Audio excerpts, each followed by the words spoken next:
Hey, good morning everyone. Welcome back to Blue Ridge Silverhound. Okay, we're going to talk about a very important topic, okay, in light of everything that's been going on with Hurricane Harvey and lots of homes lost, and here in California we've had numerous amounts of wildfires. Is it the right time to talk about how you should protect your valuables, your items of extraordinary value? Okay, it's a great topic. A few of you have brought it up to the forefront, and I'm going to touch on it the best I can because I'm one of those people that has had to deal with trying to cover my coins because I've had a lot of it passed down over the years from my dad and from the previous generations.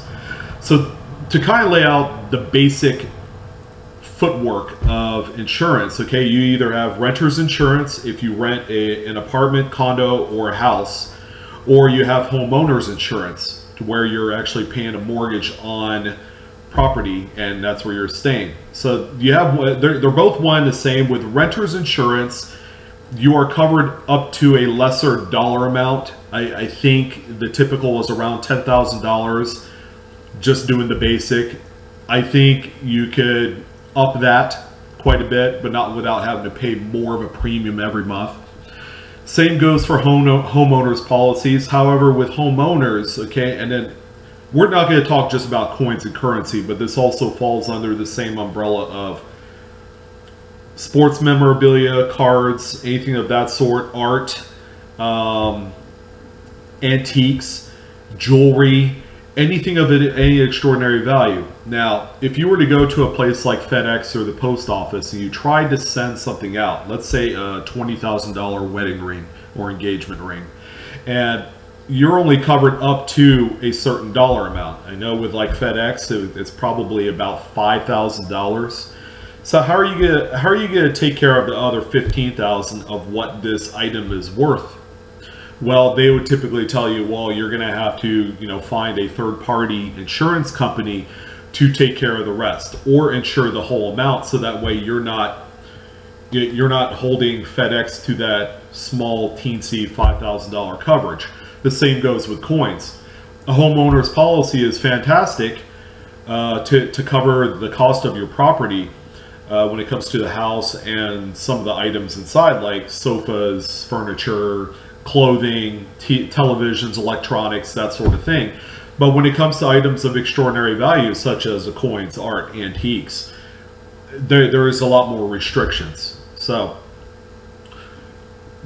to be able to have the idea of figuring out where you should go if you have a collection that's worth what you think to be $10,000 and over, you want to take into consideration a third-party insurance company, okay? Because in the event of another Hurricane Harvey or Katrina, or a flood, or a wildfire that burns your house down, or perhaps a burglary where all your valuables were stolen, okay, being able to cover all of these items will be important, so that way you can preserve your long-term value. Now, a lot of this stuff is going to have more sentimental value, which it will not be covered, obviously, but if you have enough of these items to where it's a huge amount of money appraised for these items, you definitely want to try and scope out some third-party insurance.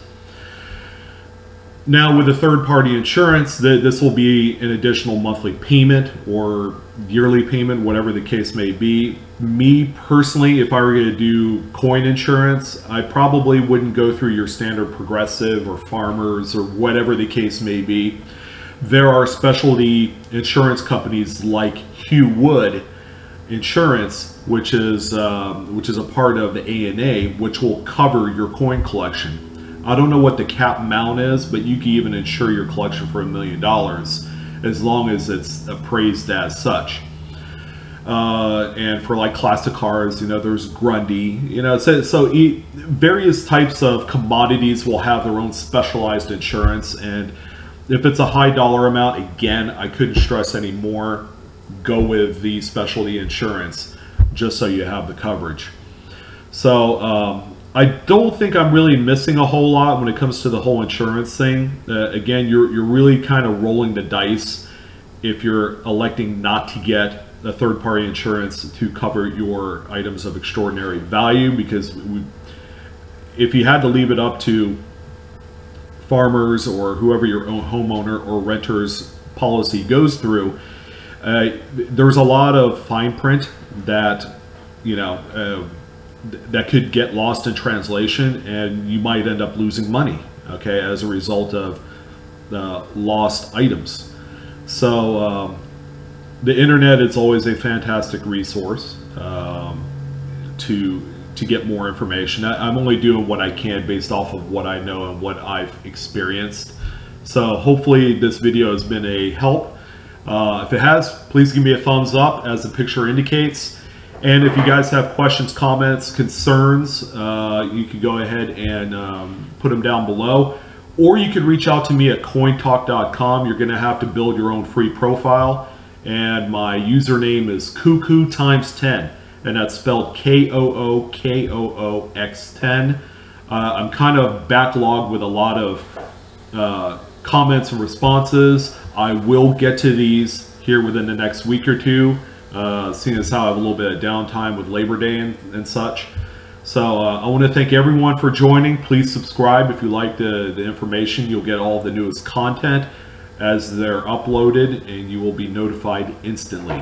So I want to thank everyone again. You guys have a fantastic afternoon, and I shall see you later. Take care.